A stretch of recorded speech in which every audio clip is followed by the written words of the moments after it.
Starting in the late 1960s, the Tenants Development Corporation became a role model for overcoming disinvestment in Boston's South End, just as the neighborhood was being targeted for urban renewal. To maintain the properties the tenants had acquired as a nonprofit, they later took advantage of a federal program designed to protect affordable housing. This involved getting financial help through a partner in return for tax credits.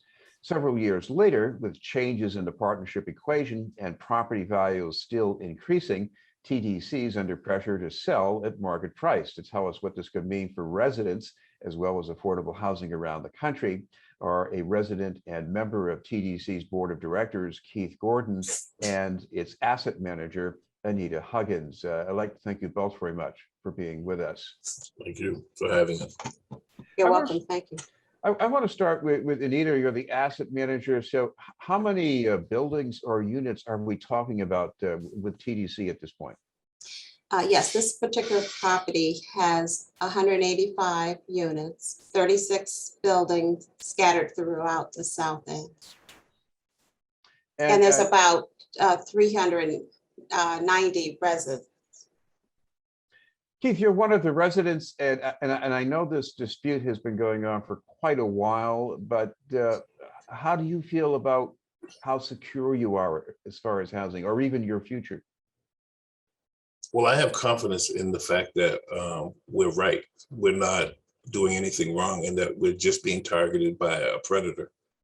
So I still have full confidence that TDC will prevail, but there's no guarantees. Well, I know in these cases, the market partner, if we can call it that, does not always prevail. That's true. But in the worst case scenario here, what would that mean for you? In worst case scenario, then the property would be sold at market value, and whoever purchased it would then rent to us at market value. Although that wouldn't happen immediately, as far as I know. This is a program that was supposed to help people in need and to protect a housing resource. So how did it come to this kind of a bidding war in the present day market? Well, because you have a group of tax credit investors, and there are many, not just the one that we are in partnership with, who have decided that how they can build their wealth is in fact by taking over the low income housing tax credit properties, particularly those that are owned by nonprofits.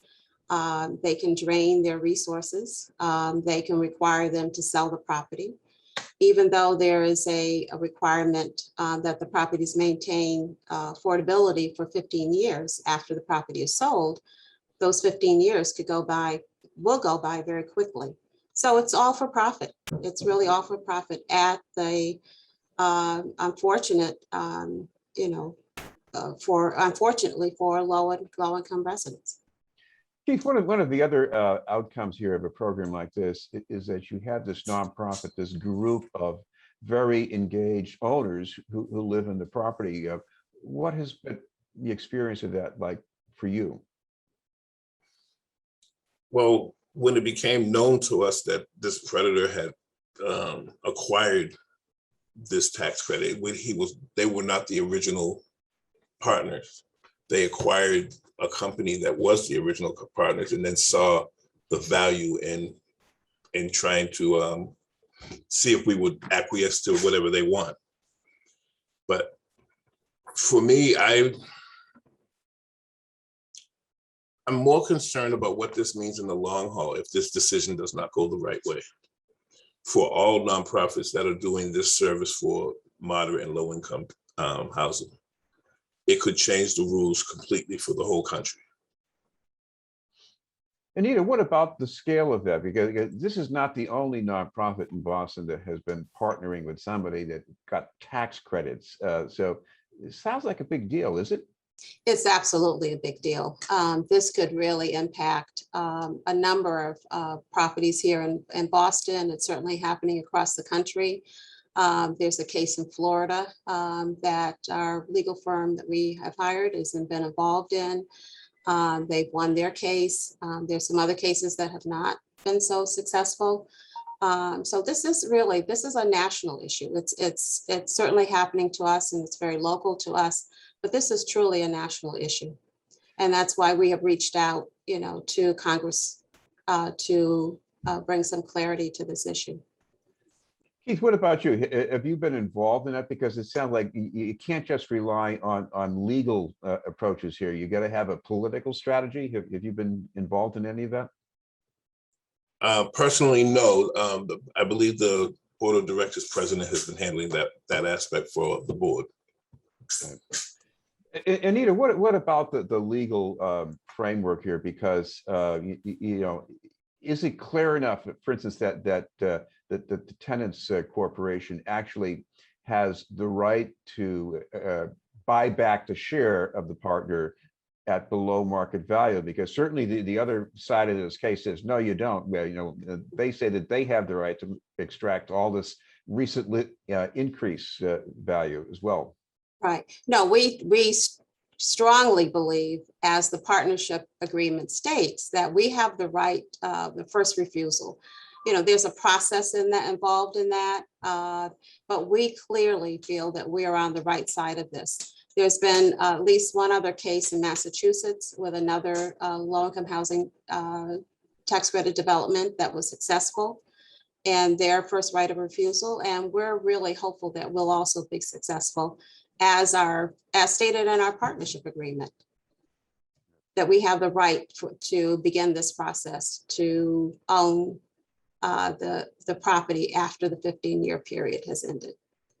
Speaking of years and years, Keith, what about your own life in this development? How long have you been there? I first became a resident in 2010, December of 2010. What do you like about it? Everything. There, it's one of the best maintained properties in the city, and the attention to detail. Like if a light bulb goes out, they come and they fix it. I mean, everything we're catered to. So I'm very proud to live here. I'm very happy that I have the opportunity to live in TDC properties.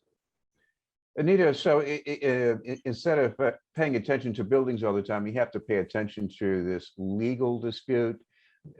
What's been the cost of that in terms of not just fixing light bulbs, but maybe even improving things or doing some major repairs? Well, this will certainly impact TDC's operation, the corporate operation. We also have a resident services program, which is partially funded by the corporation. And so that's going to impact, could potentially impact that program that we provide for the residents. So there is a financial impact, particularly if this continues on for years. Keith, what about this? Because I mean, you've been working with the other residents. Do you ever get together to talk about, withstanding all this uncertainty? Well, the board does on a monthly basis. We do have monthly meetings where we discuss this and other issues that are in front of us. But our executive team, the executive director and his team, are actually handling the upfront part of this, and he reports to us and he tells us what's going on. Okay. Anita, what about working the political front here? Because I think there seem to have been attempts to either get the state more involved, or maybe to have people in Congress pass some legislation to clear up some of the ambiguities. How's that going? We have reached out, and we have reached out to Chairman Richard Neal, a congressman who heads up the House Ways and Means Committee. This is a tax credit issue. It's an IRS issue. It's an issue regarding the regulation. And so we have reached out. There's also other senators who have been involved and are seeking to bring some clarification to the regulation. So we are certainly, with the story that's been aired on WBUR and our op-ed that was in the Globe, has generated some interest and concern from our local Congress folks and also nationally. And we're working with a national group, National Housing Trust, who's also active and involved in working on this issue nationally, because like, as I indicated, this really is a national issue.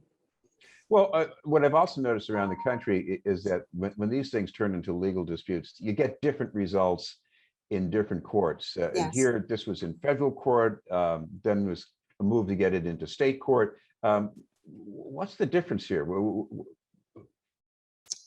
Well, the difference is that we believe that this is a contract issue and not so much an issue of the interpretation of the federal law that governs the right of first refusal. So we believe it is a state matter. It's a contract matter. And so that's what we're hoping will result, is that we will have this heard in the state court. Again, and finally, back to Keith, what do you want people in Boston to take away from this? Because a lot of people might say, this sounds like a lot of complexity. This doesn't really affect me, but what would you want people to take away? And that's a difficult question, because awareness, number one, the fact that we are under siege by a predator that has no concerns about the residents of Boston, about the residents of the South End, about the narrative that's being portrayed. They're just knowing, we need people to understand what's happening to us. And maybe we'll get some alliances that will help us in this matter. Anita, what about the way this plays against the background of the history of the South End? This was a neighborhood that was disinvested in, it was neglected for a long time, and then it became gentrified with a lot of support from the public sector. So how does this episode play against that?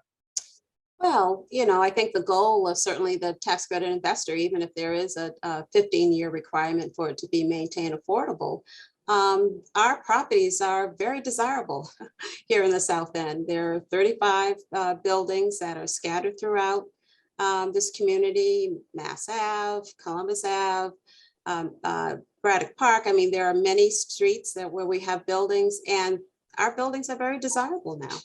And so I think they see the potential, and they know that. They know that the market value is increasing in this area and will continue to increase. So, they see the dollar signs is what they see. And we see the human aspect of it, is that we are providing the needed housing for families of this community and Boston in general. I'd like to thank you both very much for getting that aspect across. Oh, you're welcome. And thank you for having us. Thank you very much. It was Keith Gordon and Anita Huggins from Tenants Development Corporation. We'll have more news in just a moment.